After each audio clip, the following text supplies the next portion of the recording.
Good morning, everyone. Morning, Val.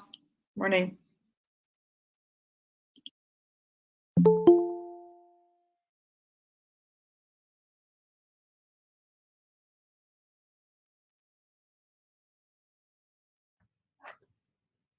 Good morning. Morning.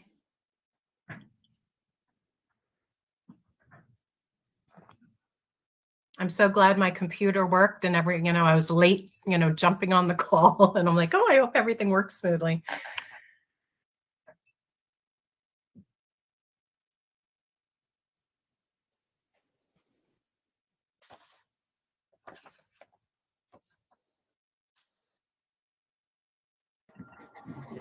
Good morning, everyone. Good morning, Commissioner Meal. Good morning.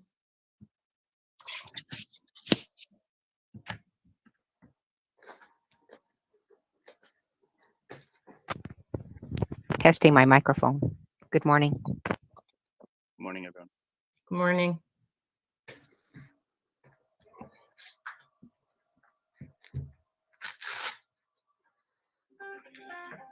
Different background, Mark. Does this mean that's where you are now? You're out of Arizona?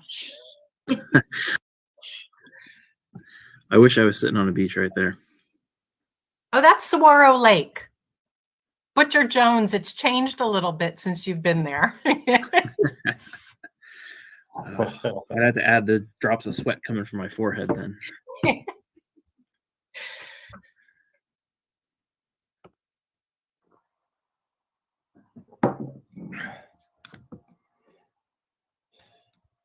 That's what happens after we get a few days of monsoon rain.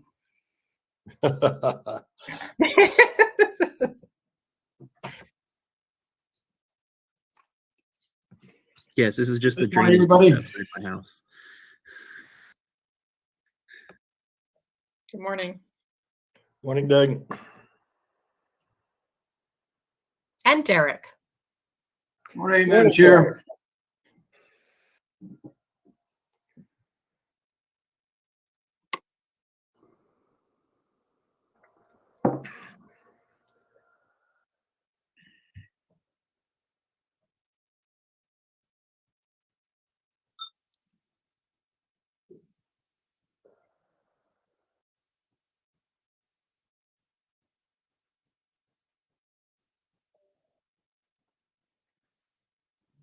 Okay, it's 8 o'clock. I see our staff all dialing in.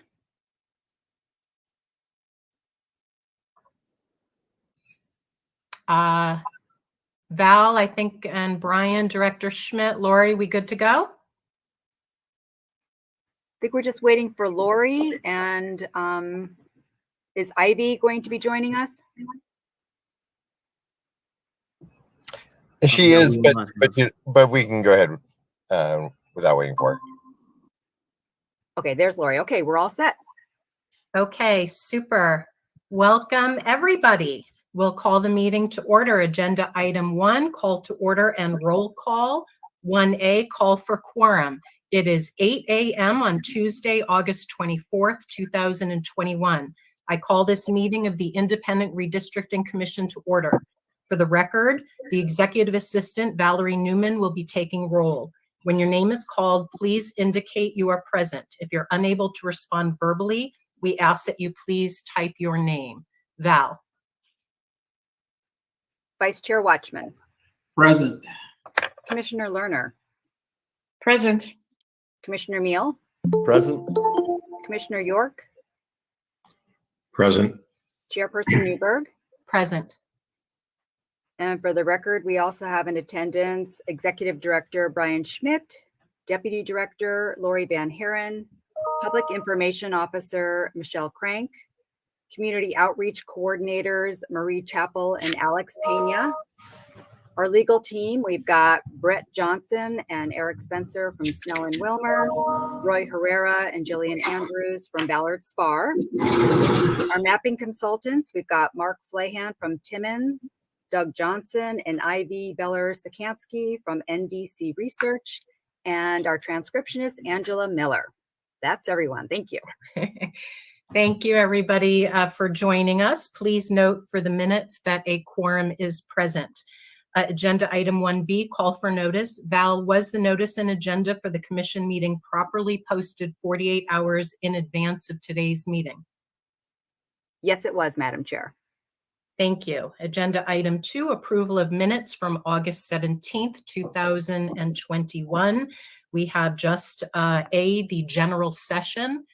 Do I have any discussion on the minutes from last week?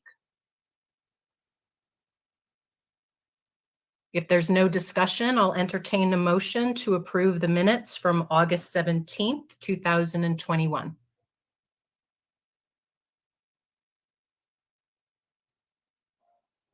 Commissioner Meal, I move to approve the minutes. Do I have a Commissioner second? Lerner, I'll second. Discussion? With that, we'll do a vote. Vice Chair Watchman, Aye. Commissioner Meal, Aye. Commissioner Lerner, Aye. Commissioner York, Aye. Commissioner Newberg is an aye, and with that, the minutes of last week are approved. Thank you again, Val. Agenda item number 3, opportunity for public comments. Public comment will now open for a minimum of 30 minutes and remain open until the adjournment of the meeting. Comments will only be accepted electronically in writing on the link provided in the notice and agenda for this public meeting and will be limited to 3,000 characters. Please note, members of the commission may not discuss items that are not specifically identified on the agenda. Therefore, pursuant to ARS 38-431.01H, action taken as a result of public comment will be limited to directing staff to study the matter, responding to any criticism, or scheduling the matter for further consideration and decision at a later date. With that, we'll move to agenda item number 4, discussion on public comments received prior to today's meeting. Do any of my colleagues have anything to share or any thoughts on this issue?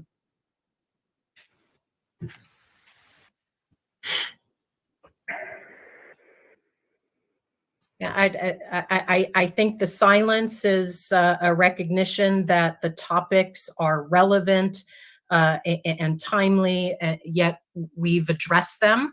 And I think a lot of the substantive comments our mapping team is recording and digesting.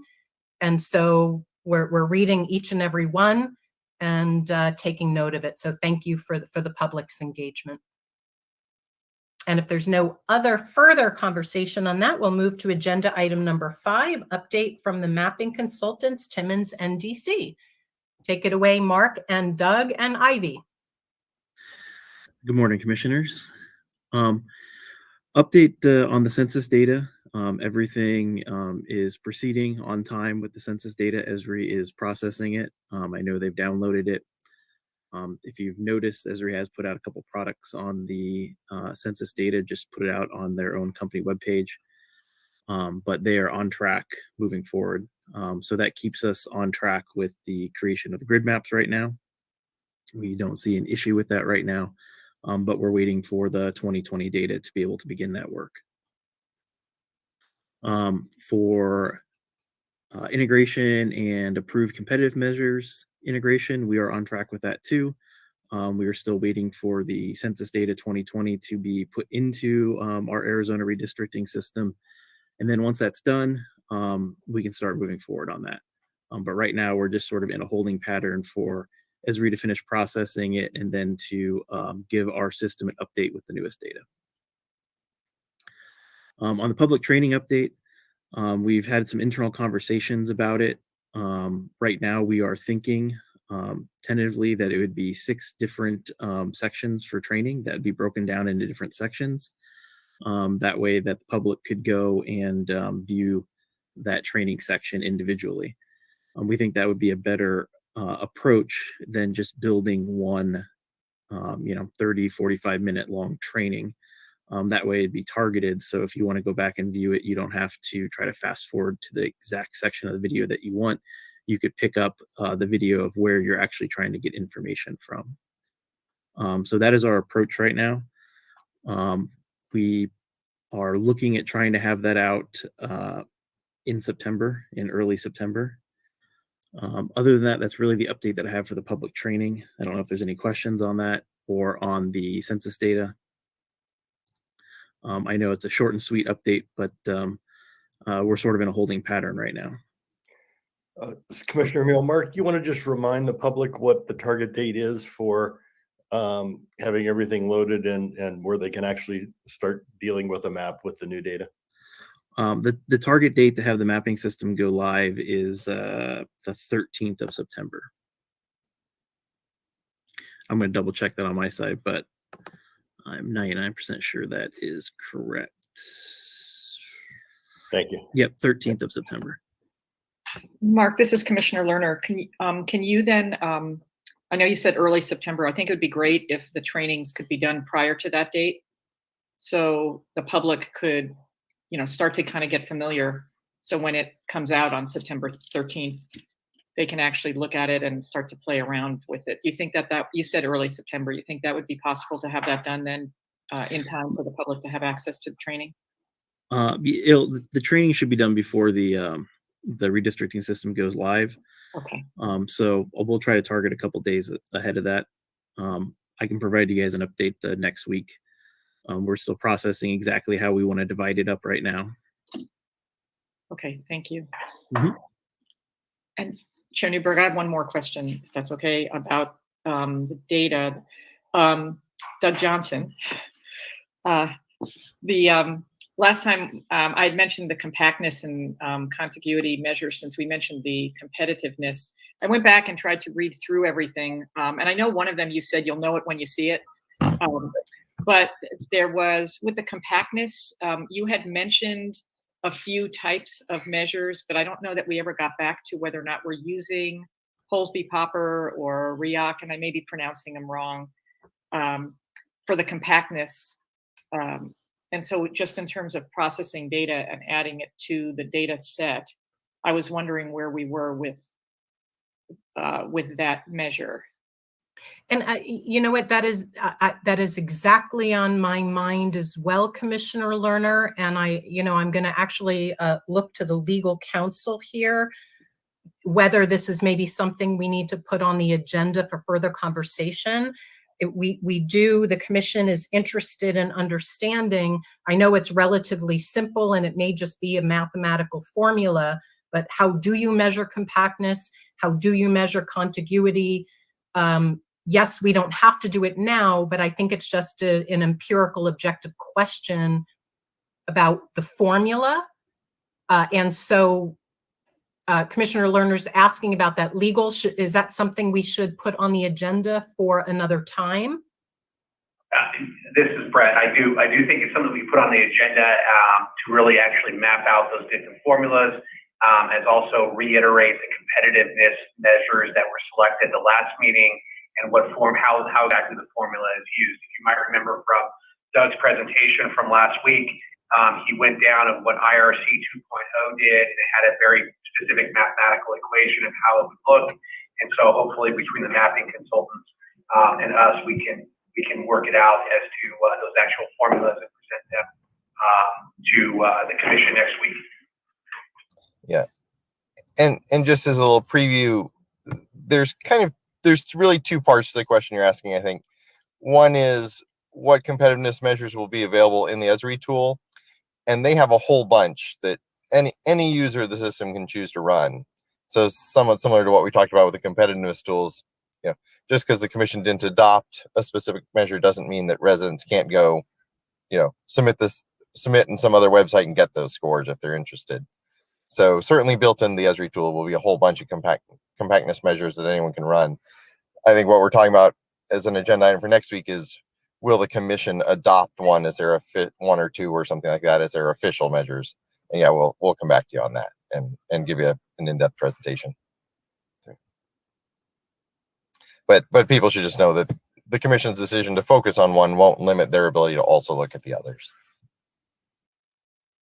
Yeah, and thank you. I'm happy to wait till next week and put it on the agenda for that, because it's just something I'm curious about, because I know there's different options. Thank you.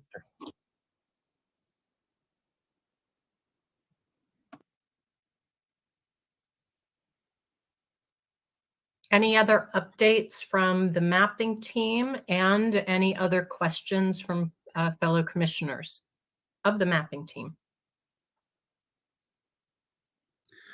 I will tag on. You did ask about the public training and everything, when that be available. I will provide the staff Esri's YouTube link. They do have like 20 videos just talking about the redistricting system. So if somebody wanted to go view those today, those are public out on YouTube. That might give them a small taste of what it's like before we get something more tailored to the Arizona system. So that would probably be helpful. So I'll get that over to the commission staff today.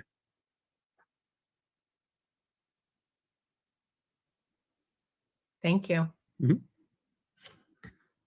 If there are no other questions, comments, we'll move to agenda item number 6, Executive Director's Report and discussion thereof. Prior to turning it over to Executive Director Schmidt, there are 5 items. I just want to give a heads up to my fellow commissioners and the public that regarding 6E, update regarding public records requests. I personally am going to make a suggestion that we make a motion to go into executive session to seek some guidance on the legal process of providing the public records now that all of these records are coming forward, can best fulfill our responsibility to provide these records, but we'll do so at the end when we get to item number 6E.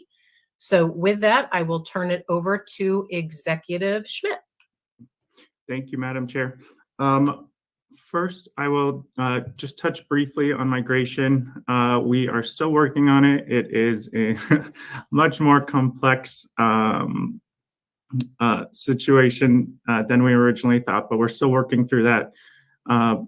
So I will hopefully have an update next week with where we're at and the timing of it all.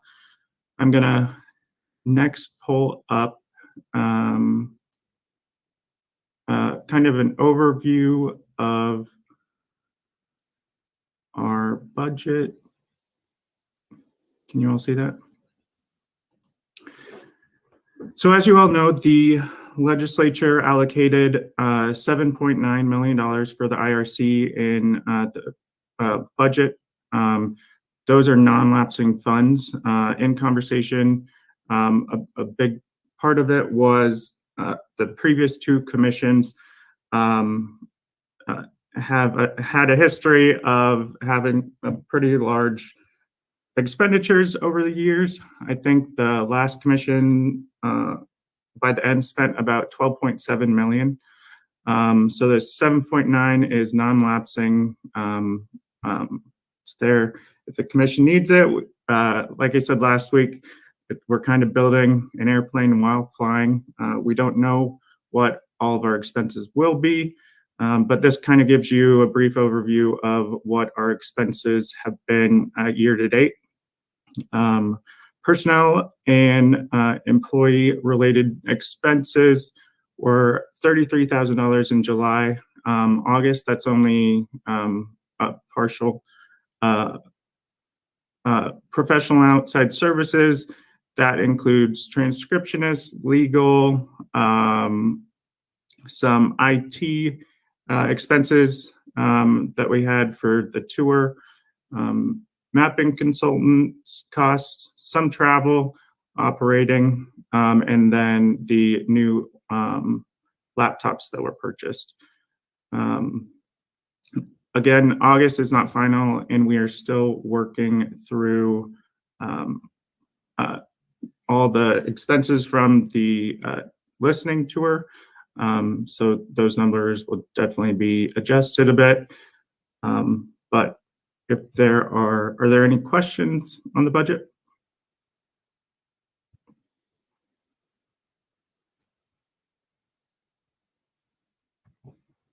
But Director Schmidt, before you, if there's no questions, if you're going to move on to another agenda item, I'd like to make a comment. But first, I want to make sure there's time for questions or comments on the budget. Brian, I just have a quick question, Commissioner Lerner. Will you have, I know it's hard to develop a month to month because things keep changing. And of course, there's different things that we're doing. We don't have a listening tour every month, things like that. Is it possible for you to sort of kind of try to give an estimate, not right now, I know, but of what you think your expenditures might be on a monthly basis? I know that we've got the 7 million, which is non-lapsing, which certainly should take us through our work. But I just was wondering if you think that's possible, or because of how things are shifting, I think it's going to be difficult to do so. Yeah, projections are something we're working on between employee-related costs, rent, cell phone service, that kind of stuff. Yeah, we'll work on kind of not a skeleton, but kind of just an overview of the basic expenses. And then moving forward, the costs will all kind of depend on what we face.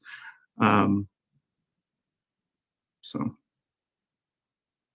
Yeah, that makes sense. Thank you. That actually touches upon, the comment that I wanted to make, or at least my observation. We're unlike other commissions or agencies where we're responsible to provide a product, and there's so many unknowns. And when we think about the budget, why is it that the legislature allocated such a generous amount for this year? It's understanding all these unknown factors, particularly I'd say on the legal front.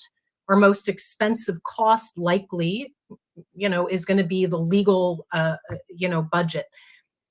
We have done, thanks to the guidance of our legal counsel, there's been a tremendous amount of responsibility, and we have not had, litigation that we've had to cover. But when we think about our budget, the most expensive items, public hearings, legal bills, it's entirely unknown. And so to begin to provide estimates that are wildly inaccurate, I think we just have to be careful about. From my perspective, the good news is we've been allocated a generous amount in recognition of the expenses other commissions have faced. I think we've done a very responsible job navigating that. The staff does not have leeway to be paying bills that are outside of what we've already approved. And so there's great news. And I know it's frustrating for everybody. You want, a nice, budgeting pie. I'm just not sure we're going to be able to provide what people are wanting. So that was the one comment I wanted to make.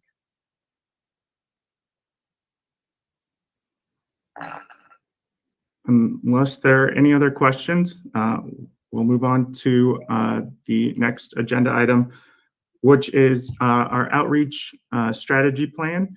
And I am going to turn it over to Michelle and Marie and Alex to go over their plan and proposal. Good morning, Madam Chair and Commissioners, Vice Chair Watchman, and other commissioners. I guess it's kind of like a communication plan / outreach coordination. I'd like to start out with on the piece with the website development. We are currently working with ADOA's IT department. And the reason why we're working with ADOA's IT department as we develop the website is they know all of the parameters that we're allowed to utilize within the website development and enhancing our website. They have the ability to utilize the state of Arizona seal. Otherwise, we'd have to go to the state secretary's, office to get permission to utilize the seal. So they're familiar with all of those parameters. We did complete a form that they required. So we're hoping that we will complete this process. We've given them an idea on format on what we would like to see. Again, concentrating on creating a website that is very user-friendly. So when somebody goes to our website, they have the ability to fill out the public comment forms or anything else that we have coming up. And we're hoping to complete this process by the end of this week. You can currently go to the the website, and those that did not have an opportunity to attend any of our listening tour sessions, they now can go and click on those links, on the links that are available, and listen to the recordings off of YouTube. And then we are in this website development, we are also working on creating and developing a new FAQ page. So that's the website development piece of it. On the social media sites, working hand in hand with Alex, and Alex will present a little bit more on this. The social media sites, we have created a Facebook account, Twitter account, Instagram, and a YouTube account that was already established. And Arizona IRC is our acronym for the social media sites. Icons have been placed within our signature lines, and we certainly can share those with you as commissioners as well. On all of our staff members, these icons, these 4 social media icons have been placed on our signature line. So if somebody clicks on the Facebook icon, it takes them directly to our Facebook account. We will also be exploring the relevancy of additional social media accounts, such as LinkedIn, Nextdoor, Reddit, Pinterest, and some of the other social medias, to see if there's any relevancy for Arizona IRC to be on these types of social media sites. So there's discussion on that one.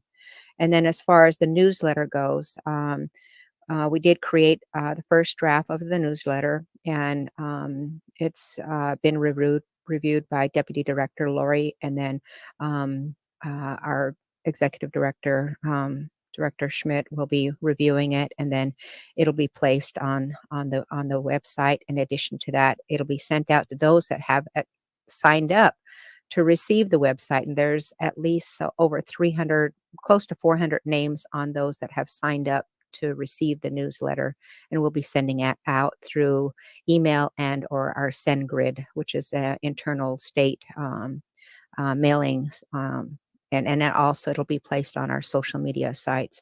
And so with that, those 3 areas, addressing those 3 areas. And then in addition to that, I just want to share with you that the newsletter is going to be a weekly publication. We hope to have information about upcoming meetings within the newsletter, so it goes out the week before the schedule meeting. And then again, it's just kind of quick snippets within the newsletter. So with that, I'd like to turn it over to Alex. Alex will talk about the social media piece of it that he's working on, in addition to his outreach activities. And then Maria will also talk about her outreach activities as well. Alex. Good morning, Madam Chair, Vice Chair, and Commissioners. I just want to make sure everyone can hear me. Yes? All right, awesome. So I'm going to touch on a couple of things that Michelle had mentioned. Currently, we are working on the redesign of the website. And once we get that up to speed, I'm going to be able to have the ability to go in and be able to go in and make minor edits. So that way we won't have to rely on IT all the time for changes. So I can take over that once we get up to speed with that process. I'm currently in the process of creating a series of marketing collateral that will consist of content toolkits.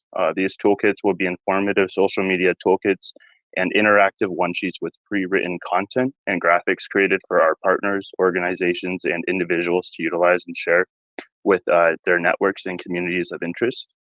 In addition to social media outreach, I'm updating our platforms to be consistent all with each other.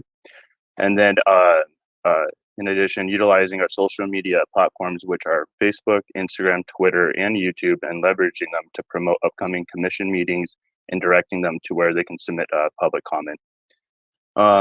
In addition to that, I'm working on creating a series of rural spotlight videos that will work with our local representatives in our cities, towns, and counties, capturing 2 to 5 minute video clips of local mayors, city council members, and town representatives, highlighting the importance of having communities of interest come out and be present at upcoming commission meetings.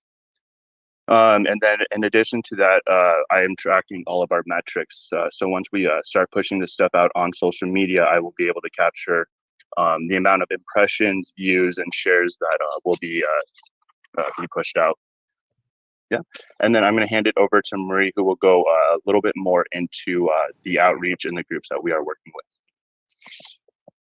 Thank you, Alex. Can you hear me? Good. I have a new headset, so I wanted to make sure.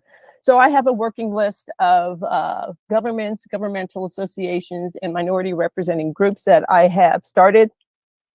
And this week I started reaching out to them. So I started with the cities and towns, and I will work my way through that list. And I hope to have it completed by this week, at least the majority of folks on those lists. So that's like my initial outreach to folks. I've already got some feedback from the cities and towns. They were very grateful for the outreach. They know how important the work you guys are doing. In fact, we even have one request from Kingman to attend their city council meeting in November. So I'll be working with the commissioners as to which one of you would like to take part in that. You can do it remotely or in person if you prefer. So that's kind of in summation what I've got going right now.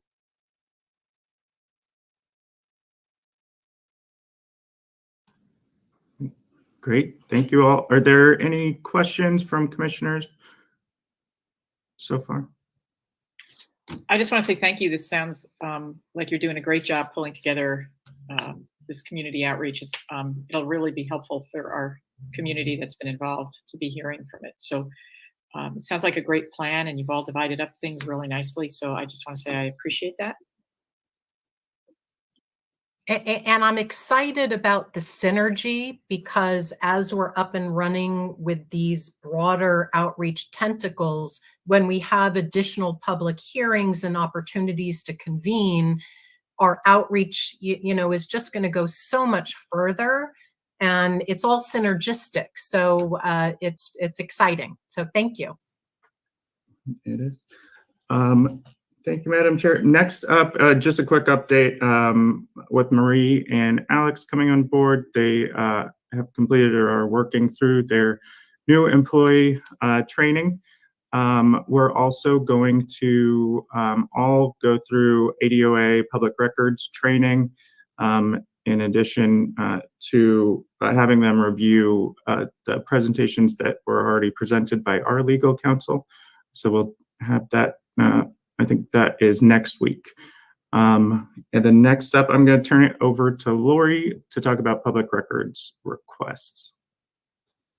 Thank you, Chairwoman Newberg and the rest of the commissioners. I wanted to very quickly just make sure that the public knows on our website at irc.az.gov, you can submit a public records request under the Contact Us tab. There's a form right there that you can submit one as well. And I believe just generally, as Director Schmidt talked about before, we have had a solution to the integration process. And so if you'd like more detail about how we're going to respond to public records requests, we, as the chairwoman said before, we would go into executive session right now. Thank you. With that, we will come back and give a thorough update to the public. If there's no other specific questions, I'm going to suggest that we make a motion to move into executive session, which will not be open to the public, for the purpose of obtaining legal advice to further implement the ability of the commission to honor our responsibility to provide public records, and to advance all legal issues associated with this pursuant to AS 38-431.03A3. If there's no other discussion, I will entertain a motion to go into executive session. This is Commissioner York. I motion we go into executive session. Vice Chair seconds. Any other conversation? We'll do a quick vote. Vice Chair Watchman. Aye. Commissioner Meal. Aye. Commissioner Lerner. Aye. Commissioner York. Aye. Commissioner Newberg is an aye. With that, we'll move into executive session. With us will be our legal counsel, our entire staff, as well as our transcriptionist. Please X out of this link, and to the public, we don't expect this to be very lengthy. We'll see you soon. Bye-bye.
Welcome back to commissioners and the public and staff. We'll wait until we have all commissioners live and our staff ready to go, but it will resume very shortly.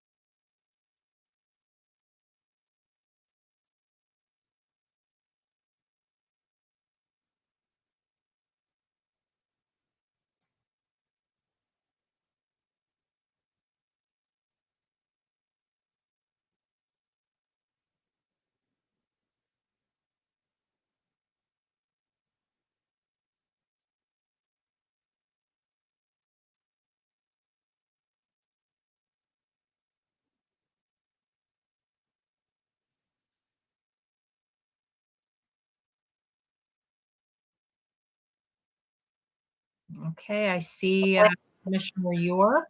And Sorry, I was trying to figure out how to get my camera to work again. I got it. no problem. We're waiting for Commissioner Meal, and then we will reconvene in public session.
We'll give it another minute or two, and then maybe we'll check in with Commissioner Meal and make sure that his technological ability to connect is working okay.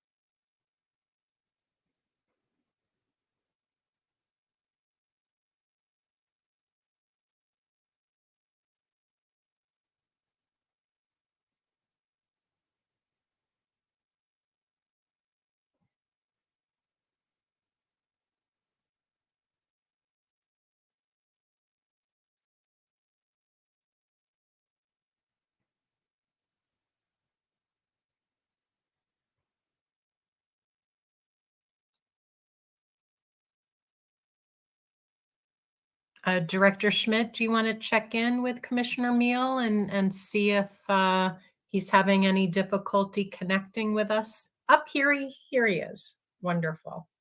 We were just speaking about you. Sorry, I was having computer troubles. That's what we figured. We were. It locked me out and wouldn't let me in. It's frustrating. Well, welcome back and welcome to everybody. Thank you for everybody's patience while we were in executive session. Public records is such a meaningful, important topic, and legally something that actually has great complexity, as we just experienced. Just as an update to the public, what was discussed. We reviewed the process through which there will be a data migration of all of the information or correspondence from Google into the e-discovery system at Ballard SPAR.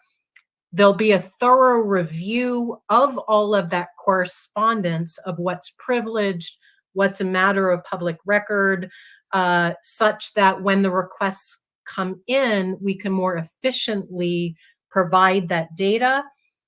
In addition to that, it was a helpful opportunity for the commissioners to review legislative privilege, our responsibility to document the organizations, their interest in contacting us to provide information, as well as how we handle our efforts to learn from mentors and opportunities in the public.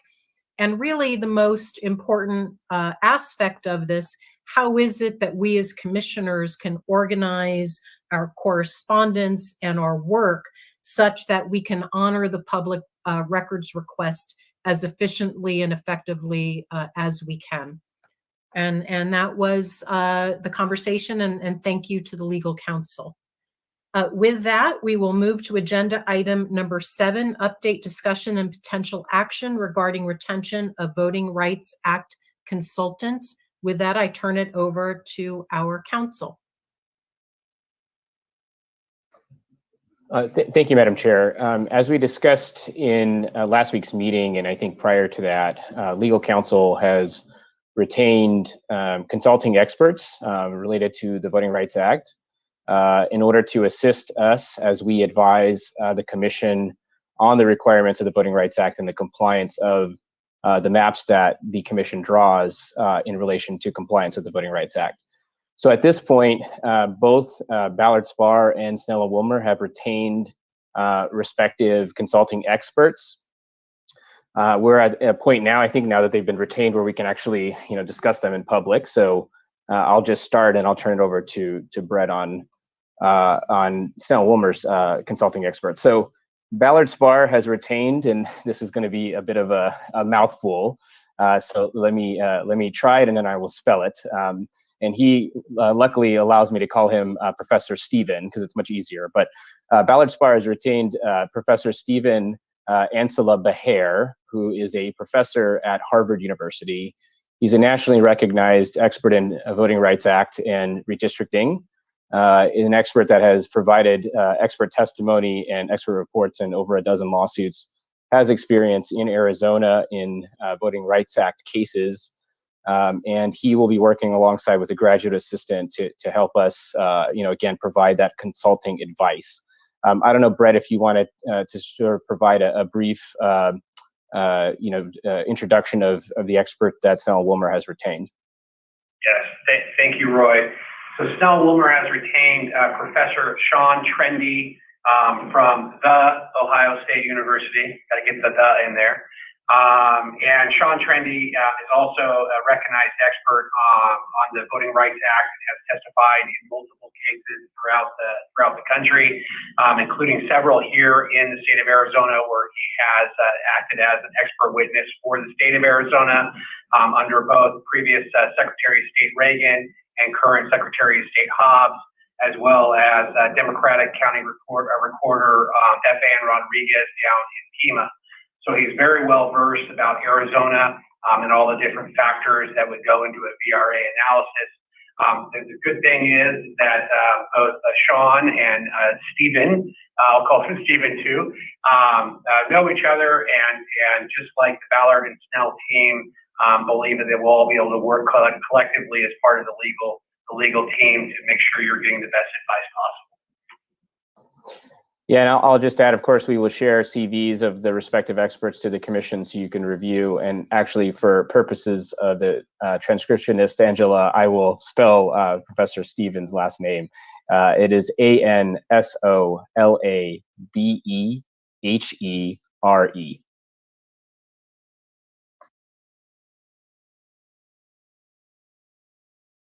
So that's our update, Madam Chair. And obviously, if the commissioners have any questions, we're happy to answer them.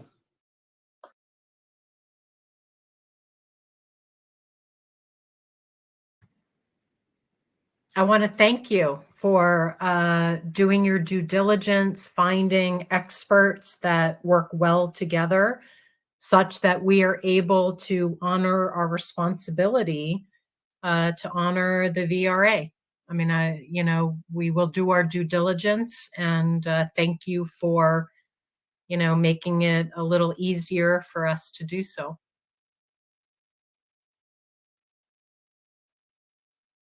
If there are no further questions, we'll move forward to agenda item number 8, which is discussion of future agenda item requests. I know there was one issue that was brought up earlier in the meeting having to do with a report from mapping on compactness and contiguity. Any other future agenda item requests that have not otherwise been on our radar? So Chair Newberg, I had a thought. We are looking at bringing in some outside speakers, academic speakers, I think, on like the 5 Cs and the Copper Corridor and some other issues. One of the things that we heard was that we didn't, that we haven't had enough outreach with the Latino community. And so I was wondering if we could bring in a speaker that could maybe speak to a little bit of the history of the minority communities in Arizona. Give us some background. We had that good presentation that Roy had given us on some of the legal things that Native Americans have gone through. Might be helpful if we have, rather than have lots of different organizations becoming in, potentially having more of an academic overview like we're talking about with some of these others on some of the history. And, in terms of where people are located, population dynamics, demography, things like that, I thought might be interesting to hear. So it's a thought for the next agenda item to place that on there for discussion of. It sounds like what I'm hearing from you, Commissioner Lerner, is a desire to understand from a demographer's perspective the history of all of our population. Minority, yes, but to have an equal playing field, to understand who our population is, where they are, so we can collectively understand who we're redistricting for. Yeah, I mean, I think, and it goes with, that's a great summary, actually, much better than I presented. But that goes with a little bit of us trying to understand some of the other aspects, the economy. It goes with the communities of interest. And so to me, when we talked about locations of meetings and we were talking about not being in certain areas, there's reasons people are settled in those areas. So yeah, that would be very helpful, I think, for us to better understand communities of interest that are out there as well, and our population. So I thought we could add that potentially as an agenda item to find a speaker on that or something. Yeah, no, I think that's an important topic, and a question: do we need an additional speaker? Maybe this is deferring to mapping, and I'm not going to put you on the spot, but you have a demographer. Is it an issue of seeking out additional expert, testimony? Is it an issue of having our current staff further flesh out that data for us to consider? I think that's an important question. And maybe we don't have to answer it right now, but we can give our staff a few days before, the next agenda comes out to think through how it is that we tap into really the question that you're asking. Right, exactly. Thank you. And that's what I was thinking. It might have to be on, I didn't know if it might have to be on an agenda or not. I wasn't sure. Right, because from my perspective, as I'm just thinking this through, as you're bringing this up, there's two components to this. One is an objective analysis of who our population is, all minorities, everybody included. The other is having opportunities for those groups to speak to us. And I see them as separately. One, in terms of being able to speak to us, we've discussed with staff, we want to ensure an equitable system through which, and we will have many additional public hearings. Aside from that, us understanding the scheme of the context to digest that information. And I like this idea, and maybe, again, prior to us, firming up an agenda, we could ask our staff to think through who the best speaker might be for us to understand the constituency of Arizona. Absolutely. We will look into it, Madam Chair and Commissioner Lerner. Thank you. And I think, Chair Newberg, you're right. It's the former of what you said, not the latter. In terms of speakers, I understand we have to do during our public hearings, but you are correct in terms of what I'm hoping to hear from. Thank you. Okay, excellent. Thank you. Anything else in terms of agenda, future items? Okay, with that, we'll move to agenda item number 9, announcements. For the public's awareness, the commission and our staff will be joining ESRI for a software training 4-hour opportunity at 11:30. There will be no business addressed during that meeting, nothing advanced, and so it's an e-session only because that was our opportunity to take advantage of ESRI's availability. And it was just, expedient for the commissioner's schedule. And as mapping has already discussed, there will be abundant opportunities for the public to also be trained in the software technology. And with that, we'll move to agenda item number 10, next meeting date. We will reconvene next Tuesday, August 31st at 8 a.m. With that, we'll move to agenda item number 11, closing of public comments. Please note, members of the commission may not discuss items that are not specifically identified on the agenda. Therefore, pursuant to ARS 38-431.01H, action taken as a result of public comment will be limited to directing staff to study the matter, responding to any criticism, or scheduling the matter for further consideration and decision at a later date. With that, we'll move to agenda item number 12, adjournment. I will entertain a motion to adjourn. Vice Chair Watchman, motions to adjourn. Commissioner Lerner seconds. Okay. Vice Chair Watchman. Aye. Commissioner Meal. Aye. Commissioner Lerner. Aye. Commissioner York. Aye.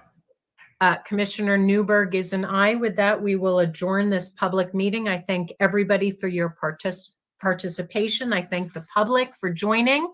And I will see my fellow staff and team members at 11:30 and the public next Tuesday at 8 a.m. Thank you, everybody. Bye-bye. Bye.